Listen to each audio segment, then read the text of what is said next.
Καλή σας μέρα. Σήμερα θα σας παρουσιάσουμε το καινούργιο μοντέλο της Kemby Master Mic 205 μονοφασικό με παλμό, με παλμική συγκόλληση συνεργειακή και απλή.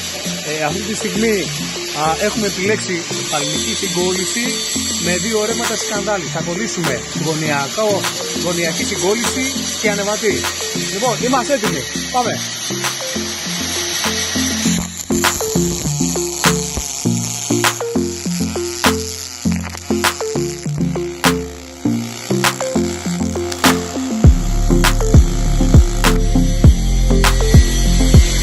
Από ό,τι βλέπετε, τα αποτελέσματα είναι καταπληκτικά.